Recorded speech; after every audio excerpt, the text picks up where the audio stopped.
जय हिंद दोस्त। जिसमें सबसे पहले लेकर के आए हैं नंबर सिस्टम, संख्या पद्धति। ठीक है, हम सबसे पहले जानना होगा कि आखिर संख्या है क्या। ठीक, तो संख्या जानने के लिए तू सब जानता है, तुम सब, कि इंग्लिश वाली बात है, अंग्रेजी वाली बात है। तो अल्फ़ाबेट होता है 26 को। इसकी निश्चित संख्या है कि 26 अल्फ़ाबेट है, लेकिन जब कह देगा वर्ड्स कितना, शब्द, तो शब्द अनंत है ना। जैसे एप्पल, बॉल, यही जो लिखा हुआ नेचुरल नंबर, होल नंबर, विभिन्न प्रकार के जो वर्ड शब्द है उसकी संख्या अनंत है, लेकिन अल्फ़ाबेट 26 है। ठीक है, उसी प्रकार हिंदी में कॉन्सोनेंट या वोवेल मिलाकर के उसकी भी संख्या निश्चित है, लेकिन हिंदी का शब्द भी कुछ अनंत है। हिंदी का भी शब्द कुछ है, अनंत है, उसका अंत ही नहीं हो सकता शब्दों का। ठीक है बाबू, उसी प्रकार हमको लगता है संख्या वाली बात है, तो संख्या भी कहीं न कहीं उसकी भी संख्या निश्चित है कि कितना संख्या मात्र है।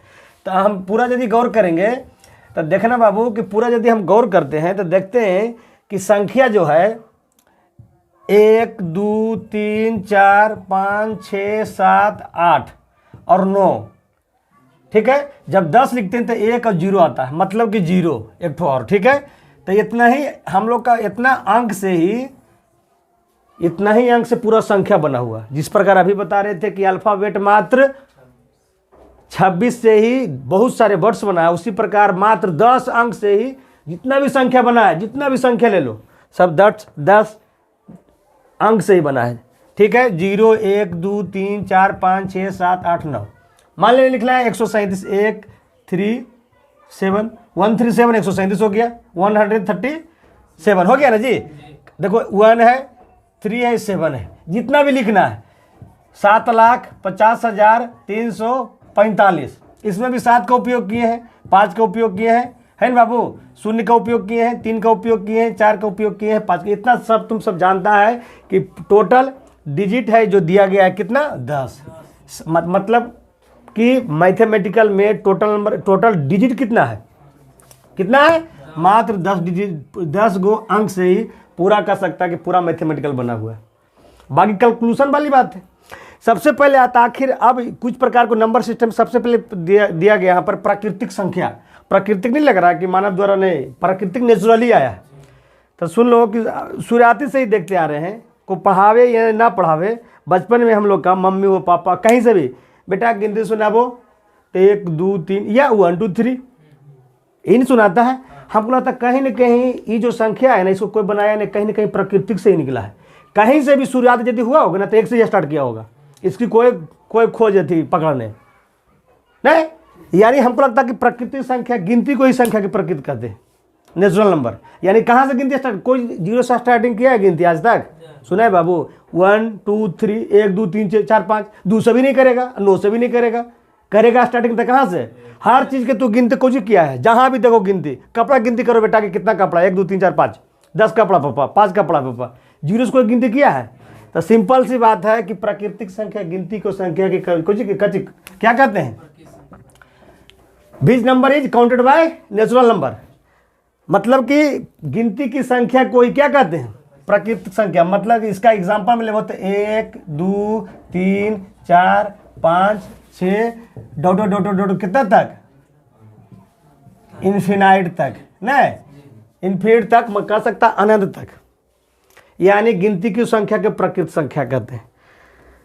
पूर्ण संख्या वाली बात आता, होल नंबर वाली बात है, तब पूर्ण नहीं लग रहा कि शायद कुछ अधूरा था जो पूर्ण हो गया, तब कहता हकीकत में कुछ अधूरा था। जैसे कि 1, 2, 3, 4, 5, 7, 8, 9 लिख दिए, 10 लिख दिए, तो कहा 1 और 0, लेकिन 0 कहाँ अकेले में कहाँ पर रखी थी भाई, अकेले आखिर इसका भी तो वैल्यू है।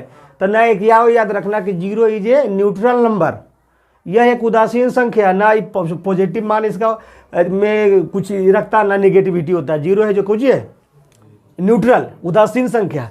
आखिर इसका क्या है, तो इसका लफड़ा यही बाबू कि कहा कि गया कि प्राकृतिक में एक चीज छूटा हुआ था, और वो था 0। मतलब कि यदि हम होल नंबर लिखना चाहते हैं तब प्राकृतिक संख्या में यदि हम 0 लगा देंगे, यानी 0, 1, 2, 3, 4, 5, 6 डॉट कहाँ तक, इन्फिनाइट तक, ठीक है बाबू, इन्फिनाइट तक, इन्फिनाइट तक यदि कर देते हैं तो समझ लेना कि हमको क्या हो गया, ये बन गया, जो संख्या बन रहा है ये बन रहा है पूर्ण संख्या। मतलब कि प्राकृत संख्या में यदि हम शून्य से गिनती शुरू करते हैं तो वो संख्या बन जाता है पूर्ण, अर्थात अधूरेपन क्यों हो जाता है। मतलब कि जीरो का जो वैल्यू है एक से पूर्व पॉजिटिव है, ठीक है, याद रखना। तो ध्यान देना कि इसमें इन्फिनाइट प्राकृतिक में 1 2 3 4 5 6 7 8 9, पूर्ण में हो गया 0 1 2 3 4 5 6। अब बताओ कि सभी पूर्ण संख्याएं प्राकृत संख्या है कि नहीं, कन्फर्म, क्योंकि सभी पूर्ण संख्याएं में या पूरे इसको कुछ कर दो, शून्य को झक दो, तो अब जो बच रहा है वो कौन संख्या बच रहा है, प्राकृत संख्या। लेकिन सभी प्राकृत संख्याएं पूर्ण संख्या हो सकता है नहीं, कारण कि इसमें शून्य नहीं ना बाबू, यानी शून्य आ गया था पूर्ण संख्या। अब आ जाता है इंटीजर। इंटीजर समझना होगा बाबू, जो इंटीजर नहीं समझेगा आगे जाकर नहीं समझ पाएगा। इंटीजर क्या है, तो जो पूर्ण संख्या है उसको दो चिन्ह द्वारा, या तो ऋणात्मक द्वारा दर्शा दो या तो धनात्मक। हमको तो अभी जो जिस रूप में निरूपित किया गया है धनात्मक रूप में है, ठीक है। अब इसको यदि हम निगेटिव, देखो लेन देन में जहाँ कुछ बात आता कि था कि अरे बाबू तू 2 रुपये लिया, हम मेरे पास 5 रुपया मान लिया जाए, तब किसी को 2 रुपये दिए, तब 5 में से हम 2 घटावेंगे, मेरे पास 5 रुपया है, किसी को 3 रुपये दे दिए, तब मेरे पास बचा कितना। तो इसको हल करने के लिए क्या किया जाता है कि 5 - 2 = 3। आखिर जो -2 जो आ रहा है संख्या, ये किसके अंतर्गत रखेंगे भाई, तब कहें कि भाई रख दो पूर्णांक के अंतर्गत। मतलब कि जो प्लस में है या माइनस में हो, जो भी संख्या है ना उसको की रख दो पूर्णांक में। आखिर ये भी तो कोई संख्या है ना बाबू, अकेले में -3 है तो ये किसके अंदर रखेगा भाई, कोई पूर्ण संख्या, कोई गिनती में भी नहीं स्टार्ट करेगा -3, पूर्ण संख्या में नहीं शामिल होगा, नहीं प्रकृति में शामिल होगा। इसके अलावा जो इवन विषम तिषम को तो अभी तो चर्चा ही नहीं है। तो कहा कि जा रहा है कि जितना भी पूर्ण संख्या हो उसको यदि हम 2 चिन्ह द्वारा दर्शा देते हैं, ऋणात्मक चिन्ह अथवा धनात्मक चिन्ह, ठीक है, उस वही जो संख्या बनता है वही कहा जाता है पूर्णांक। एग्जाम्पल में यदि इसका लेगा तो की होती बाबू कि देखो 0 1 2 3 4 5 कितना तक, अनंत तक है। इसी प्रकार -1 -2 अब -3 अब -4 अब -5 और डॉट कितना तक, इधर अनंत तक। यानी यही जो यहाँ से है जो पूर्णांक है, पूर्ण संख्या, सॉरी यार पूर्ण संख्या है।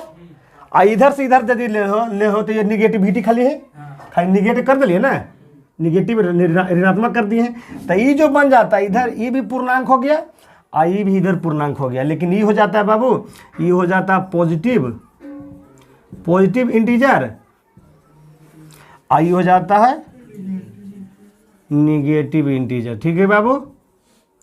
जबकि ये जो रखा गया है इसको रखा गया कुछ न्यूट्रल में, कुछ रखा जाता है उदासीन, ना ही पॉजिटिव है ना ही निगेटिव है। तो ध्यान देना, जितना भी पूर्ण संख्या उसको धनात्मक चिन्ह दर्शा रहा है बाबू, आई को जी दर्शा रहा है ऋणात्मक, तो यही हम लोग का पूर्णांक है, ठीक है। ये सब पूर्णांक अनंत तक, इधर कौची तक, इधर कहाँ तक, अनंत तक। ये हो गया 3 संख्या। अगला आ गया इवेन नंबर, सम संख्या है।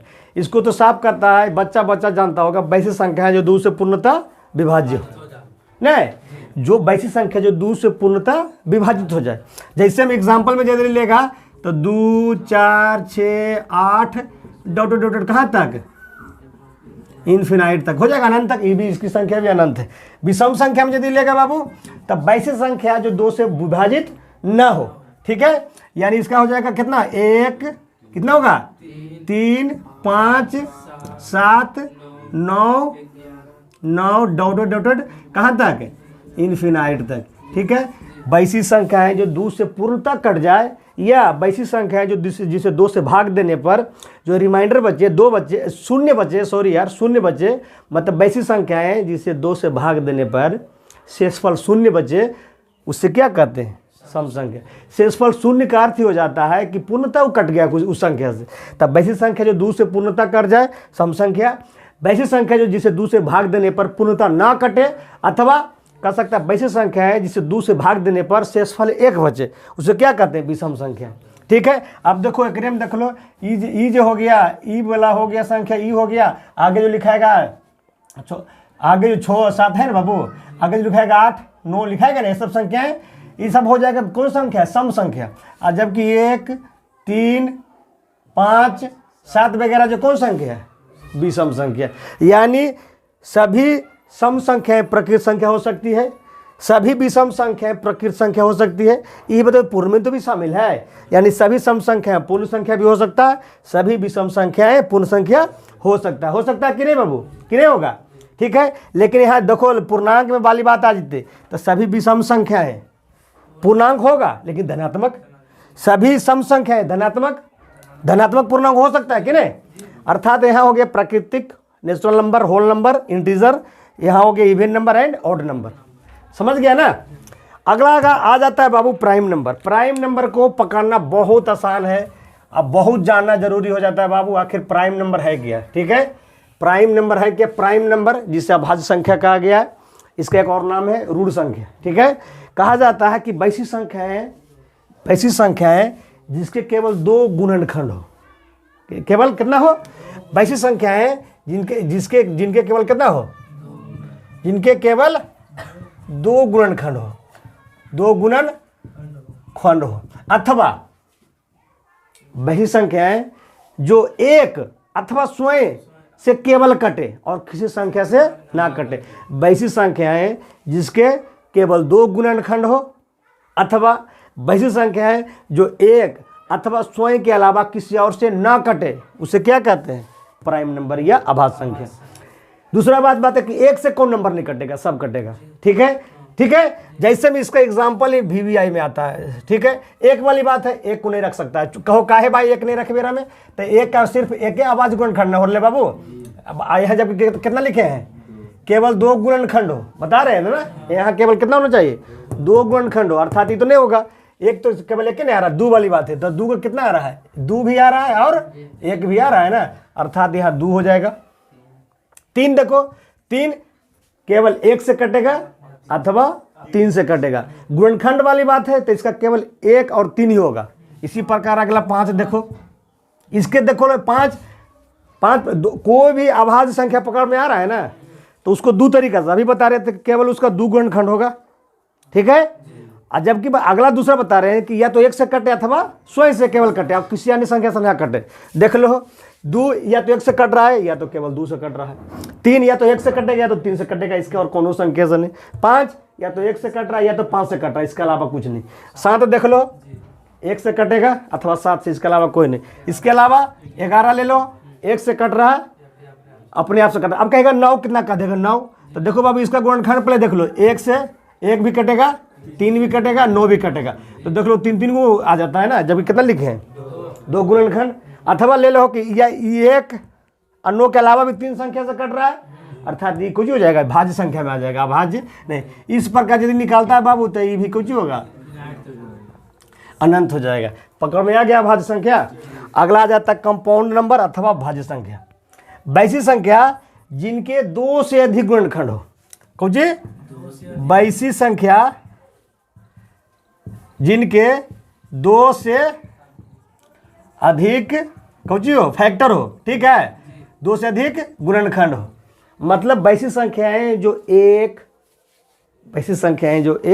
अथवा स्वयं को छोड़कर भी किसी अन्य संख्याओं से कट रहा है, उसे कहा जाता है कंपोजिट नंबर अथवा भाज्य संख्या, ठीक है, या यौगिक संख्या कह सकता है। वैसी संख्या जिसके 2 से अधिक गुणनखंड हो, अथवा वैसी संख्या है जो एक अथवा अपने आप को छोड़कर या अपने आप के अलावा किसी और संख्या से यदि कट रहा है तो समझ लेना कौन संख्या है, भाज्य संख्या है, ठीक है। जैसे में इसका एग्जांपल ले हो बाबू, 1 तो शामिल नहीं होगा, 2 शामिल नहीं होगा, 3 नहीं शामिल होगा, लेकिन 3 और 5 के बीच शामिल, इसमें नहीं शामिल किए बाबू, तो पक्का 4 होगा। कारण 4 देख लो, 4 के पहले गुणनखंड निकालो, 1 से भी कटेगा, 2 से भी कटेगा, 4 से, अर्थात 3 गुणनखंड आ रहा है ना, 2 से अधिक हो गया ना। इसके अलावा भी देख लो दूसरा परिभाषा पर, 1 और स्वयं के अलावा 2 से कट रहा है, अगला 6 हो जाएगा। 1 से भी कट रहा है, कितना से कट रहा है देख लो, 1 से भी कट रहा है, 2 से भी कट रहा है, आज कितना से कट रहा है, 4 से। ये 6 देख लो, 6 ले लो बाबू, 6 तो 6 कितना से कट रहा है, 1 से भी कटेगा, 2 से भी कटेगा, 3 से भी कटेगा बाबू, और 6 से भी। बताओ तो 4 6 इसी प्रकार कितना हो जाएगा, 8 हो जाएगा, 9 हो जाएगा, कितना हो जाएगा, 10 हो जाएगा, 11 नहीं होगा, 12 होगा बाबू, अर्थात कितना तक, इन्फिनाइट तक। एक चीज आओ गौर करने वाली यहाँ पर, या ध्यान देना कहो जी बाबू, कि यदि कहेगा, देख लो यहाँ पर अभाज्य संख्या में एक ही वो है ऐसा सम संख्या जो अभाज्य के अंतर्गत आता है, वह है जो कुछ 2। अर्थात कहेगा कि एक कौन सी सम अभाज्य संख्या है, तो कौन सी हो जाएगा बाबू, 2। सबसे छोटी अभाज्य संख्या कहेगा तो 2 ही बताना, ठीक है। लेकिन कह देगा सबसे छोटी अभाज्य संख्या वो भी होना चाहिए विषम, या कह देगा कि ऐसी सबसे छोटी विषम अभाज्य संख्या कौन सी है, तो 2 नहीं आएगा, ये हो जाएगा ना, तो ये कुछ हो जाएगा सबसे छोटी विषम अभाज्य संख्या, ठीक है, ठीक है बाबू। बाकी इसके बाद तो है ना, एक ही इसके देख लो बाबू, 2 के अलावा और इसमें कौन नहीं आएगा जो कि सम संख्या के अंतर्गत अभाज्य हो जाएगा। उसके बाद सब कुछ ही है, सब हो जाएगा भाज्य संख्या, खाली 2 एक ऐसा संख्या है जो आ गया किसके अंतर्गत आ गया है, अभाज्य के अंतर्गत। अर्थात सम अभाज्य संख्या सिर्फ 2 है, सबसे छोटा अभाज्य संख्या 2 ही है, सबसे छोटा विषम अभाज्य संख्या 3 है। बाकी तो वैसे ये पकड़ ही लिया कंपाउंड। इसके अलावा आगे बता देते हैं, आप लोग को बताते हैं, क्या बताते हैं, परिमेय संख्या, अपरिमेय संख्या, बाकी रियल नंबर, ठीक है। देखो बाबू अगला बता रहे हैं रेशनल नंबर परिमेय संख्या, जो अभी जो इंटीजर, व्हाइट बोर्ड को इरेज कर दिया, इंटीजर तो मिट चुका, लेकिन इंटीजर तुम लोग को माइंड छप चुका होगा। पूर्णांक, जितना भी पूर्णांक जो बताए हैं, जो पूर्ण संख्या धनात्मक एवं ऋणात्मक में था, ठीक था ना, वही सब पूर्णांक संख्या। लेकिन अब परिमेय में पूर्णांक काहे कर लिया, तो देखो कब जी, तो कहा परिमेय संख्या करा क्या रेशनल नंबर भाई, एकदम माइंड में छप जाएगा। पहले तो ध्यान देना कि ई जो होगा P/Q के रूप में होगा, कुछ होगा P/Q के रूप में होगा। जहां कहता है P/Q के रूप का होना चाहिए, के रूप में हो, जहां P और या एवं मार देते हैं भाई, P एवं कुछ हो, Q कोई पूर्णांक हो, ठीक है, कोई पूर्णांक हो। पूर्णांक मतलब कोई पूर्णांक मतलब कुछ द्वितीय पूर्णांक तो है ये प्रकार के, एगो धनात्मक एगो ऋणात्मक, ठीक है। P तथा Q के रूप में होना चाहिए परिमेय संख्या, P तथा Q कोई पूर्णांक होना चाहिए, ये दोनों पूर्णांक होना चाहिए ऊपर नीचा, ठीक है। आओ शर्त रखा क्यों जी, लेकिन कह रहा कि Q बराबर 0 ना हो, यानी ऊपरे तो आने सबकी आम भाषा में पढ़ा, ऊपरे आन से नीचे हार है, तो हार में 0 नहीं होना चाहिए। जहां हार में 0 लिख दिया, जखन ये ऊपर में है ये नहीं, पहला इसी से पकड़ लेना है, ठीक है। हार में 0 होने नहीं चाहिए। एक चीज आओ, यदि पूरा शर्त ले हो तो कहा जाता है कि P एवं Q में कोई उभयनिष्ठ गुणनखंड ना हो, उभयनिष्ठ गुणनखंड ना हो, जिसको कहा गया कॉमन फैक्टर, कुछ कहा गया कॉमन फैक्टर, ठीक है, कॉमन फैक्टर नहीं हो। P और Q में कोई उभयनिष्ठ गुणनखंड भी ना हो, उसे ही कहा गया परिमेय संख्या। इतना ही देखो मूल रूप से तुम लोग को परिभाषा लिख दी है, ठीक है। अब इसका पकड़ना कि एग्जाम्पल में कहा है कैसे, ठीक है। देखो जैसे लिख दिए 5, तो 5 है परिमेय संख्या बाबू, एकदम कन्फर्म है।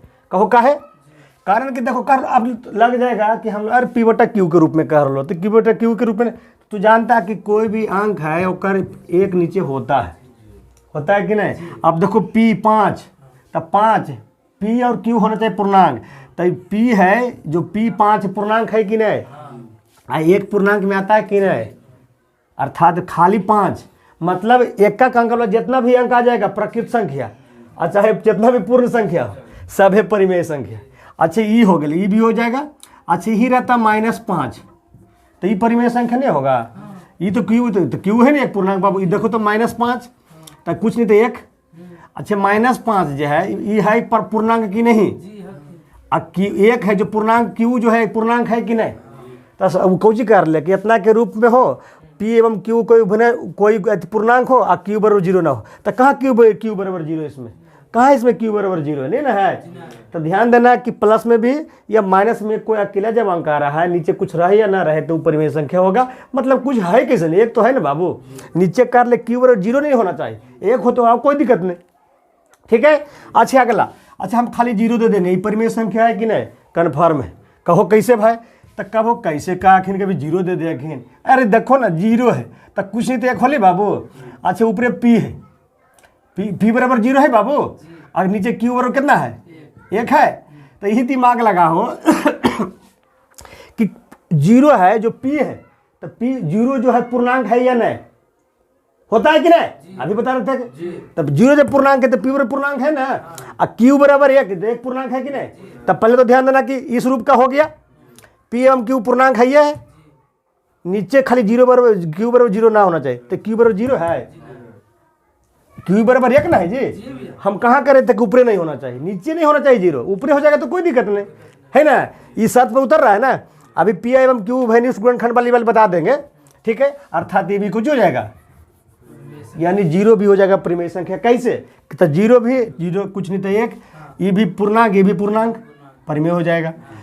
कुछ नहीं तो एक, तो पी बटा क्यू के रूप में ये भी पूर्णांक ये भी पूर्णांक हो जाएगा, ये भी पूर्णांक ये भी पूर्णांक ये भी हो जाएगा ना। अच्छा आप लिख दिए, देखो 4 बट्टा कह देगा 8 नहीं, तो कहते ना कि परिमेय संख्या है, तो कहो परिमेय संख्या ही नहीं, किसी स्थिति में फंस जाता आदमी। लेकिन हमारी से पढ़ा लिया ना कि 4 बटा 8 परिमेय संख्या है, का है। तो अभी की कर लिया, देखो 4 बटा 8 फंस जाएगा कुल, कहेगा कि पी एवं क्यू कोई पूर्णांक हो। अच्छा तो पी बराबर 4 है और क्यू बराबर 8 है, तो दोनों पूर्णांक है, ये धनात्मक पूर्णांक।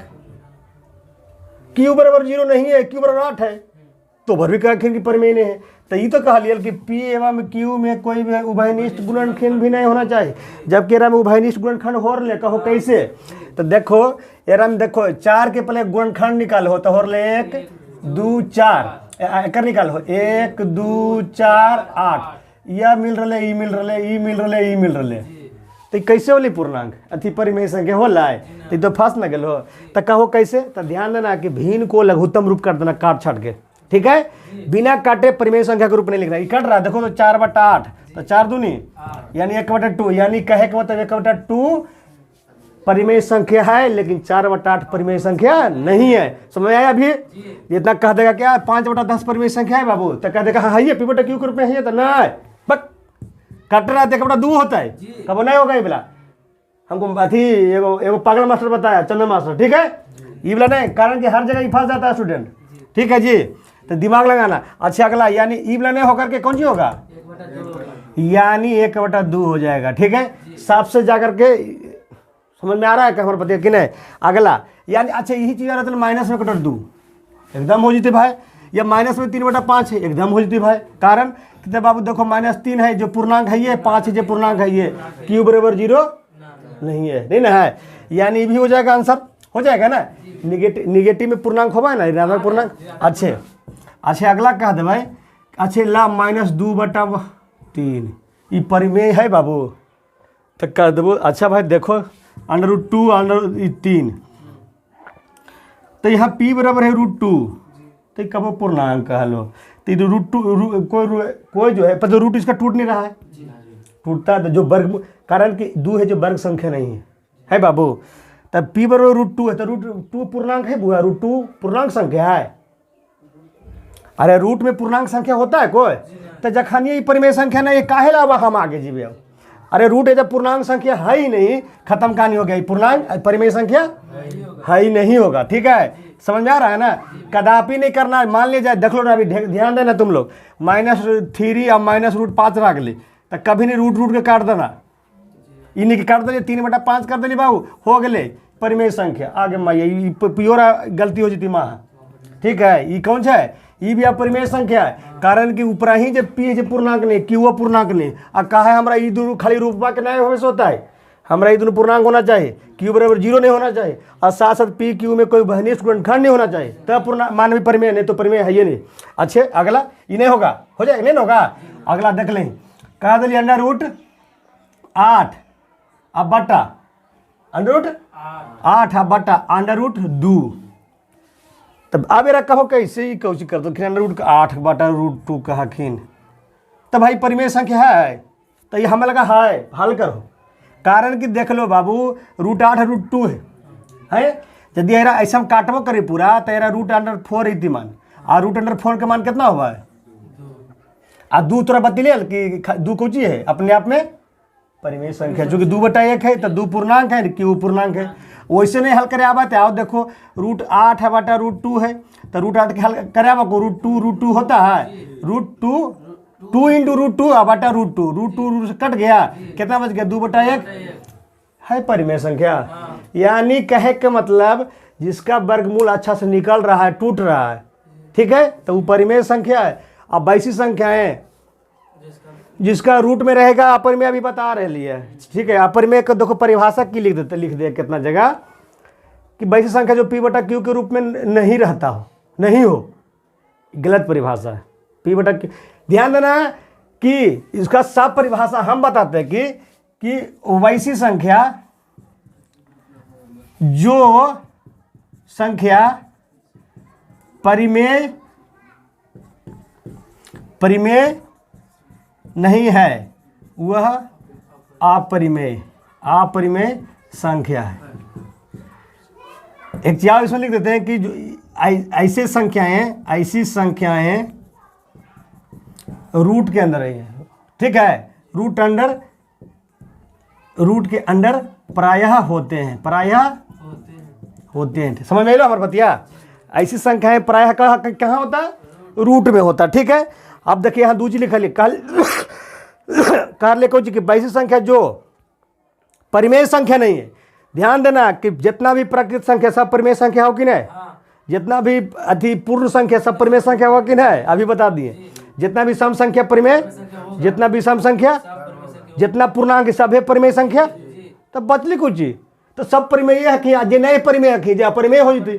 अरे एगो गांव में मान लिया जाए 10 गो कल के राजा गरीब अमीर के खोज के बताओ, तो 10 गो राजा है, पूरा कई घर ही हो तो 90 गो तो 80 गरीब है। जब एरा में ध्यान दें कि कुल परिमेय ये है, जे नहीं बच रहे जे अपरिमेय हो गए, P/Q के रूप में की हमरा बोलना है, तो जो संख्या परिमेय नहीं है वो अपरिमेय। अब जैसे मैं कैसे भाव देख लो, √3 टूट नहीं सकता है, टूटेगा। अब कहा कि √16 तो बिल्कुल गलती हो जाती भाई, ये अपरिमेय नहीं है, परिमेय है, क्योंकि √16 का मान कितना होता है 4 और 4/, ये हो गई परिमेय संख्या, नहीं हो जाता है। अगला यही लिख देवे 2√3 देखो है P/Q के रूप में कि नहीं, तो कैसे कह देवे कि वैसी संख्या जो P/Q के रूप में नहीं रहे उसे कह देते हैं, गलत बात ना है जी। देखो अगला P की जगह पर 2 है, पूर्णांक है 2, लेकिन जहाँ Q जो है जो 3 है जो पूर्णांक है ये नहीं, तो ये कुछ हो गए अपरिमेय हो गए, ठीक है ये नहीं था। अगला कह दिल मान लिया जाए √9 बटा √4, तो कहबो कि कुछ बताबो तो कह 3/2 हो रहे तो परिमेय, अर्थात ये कौन है परिमेय अपरिमेय, यही रह जाता √5। तब भूलो से नहीं करबो, एक हल करबे तो 3/5 ही ना बाबू, तो ये देखो किस स्थिति में कौची है अपरिमेय संख्या, ठीक है। तब बिना यानी ऐसी स्थिति में जितना भी संख्याएं रहेगा सब क्या होगा अपरिमेय संख्या। जो रूट में रहे, एगो पकड़े लगी बता रहे हैं, जो रूट में रहे लेकिन जिसका रूट ना टूटे। और रूट किसका नहीं टूटेगा, जो पूर्ण कह सकता कि पूर्ण वर्ग संख्या नहीं हो। एक का वर्ग 1, 2 का वर्ग 4, 3 का 9, 4 का 16, 5 का 25, 6 का 36, 7 का 49 होता है ना। ये सब जो 1, 4, 9, 16, 25 जो बता रहे सब पूर्ण वर्ग संख्या है, वो रूट में रहेगा, टूटेगा नहीं तो नहीं टूटेगा, ठीक है। तो ध्यान देना अपरिमेय पकड़ ले हो कि नहीं, परिमेय अपरिमेय। आ जाओ वास्तविक संख्या। अब बताओ, अभी हम बता ले तो के कि वास्तविक संख्या कुछ कहल जाए, इसमें परिमेय एवं अपरिमेय, परिमेय एवं अपरिमेय के सम्मिलित रूप रहे। परिमेय अपरिमेय जितना भी परिमेय हो, जितना भी अपरिमेय हो ना, सब है कुछ ही है वास्तविक संख्या। जितना भी परिमेय या अपरिमेय, चूंकि दुइये गो अंक वही पता चल रहा हमरा, जितना पहले सब परिमेय है, जे परिमेय है, जे परिमेय नहीं है, जे अपरिमेय बच गए, यही दोनों हुई कौन संख्या है। एग्जाम्पल में लेबो तो देख लो 5 परिमेय संख्या है कि नहीं, अर्थात वास्तविक होगा कि नहीं। अच्छा √3 कौन संख्या है, अपरिमेय संख्या, तो ये वास्तविक संख्या होती कि नहीं, क्योंकि जितना भी परिमेय संख्या, जितना भी अपरिमेय संख्या और दोनों रहा है ना, जितना कुल संख्या सब रियल नंबर। हमको लगता है जितना संख्या पढ़े हैं सब रियल नंबर है, एक को नहीं है, सब कौन नंबर है रियल नंबर। इसको लिख सकता है 2√3 भी ये परिमेय संख्या, सॉरी यार वास्तविक संख्या, वास्तविक संख्या, लेकिन अपरिमेय कब हो कह दिली -2/3। अच्छी वास्तविक संख्या है कि नहीं बुआ? कहो हाँ हक है, कारण कि हक परिमेय संख्या, चूंकि परिमेय संख्या जितना है सब वास्तविक संख्या, जितना सब अपरिमेय संख्या सब वास्तविक संख्या होगा, अर्थात 0 है कि नहीं वास्तविक संख्या? हक है। अकेला में कहो तो नहीं कहल जाए बाबू, कारण कि 0 जो वास्तविक संख्या है ना उसकी अभी बता दूंगी न्यूट्रल है बेचारा निकालने में, कह कि हमरा कोई वैल्यू नहीं दे। हाँ 1 अंक पर रख देवो ना तो 10 गुना कर देते, जहाँ 2 अंक पर 1 अंक पर रख दिलो 2 शून्य तो कायम तो 100 गुना कर देबू, लेकिन हमारा बढ़ा तो कर रख के तो देख 2 पर 2 शून्य रख दो 200, तो 2 और 200 में क्या गुना 100 गुना, कहा 3 गो रख देंगे कोई अंक पर हम 1000 गुना कर देबो रहा, लेकिन आगे रख देवा ना चाहे 50 गो रख दे हैं कुछ नहीं हो तो हमारा शून्य के बेचारा इतने अवकाते। तो हमको लगता है वास्तविक संख्या समझ लिया, जितना परिमेय संख्या एवं अपरिमेय संख्या सब आ जाएगा, सब आ जाएगा कुछ सहभाज्य संख्या। एक चीज आओ बाबू थोड़ा सा ज्यादा नहीं, सहभाज्य संख्या को प्राइम नंबर जरूर पूछेगा, कौची कहबो एकर अंतर्गत तो वैसी दो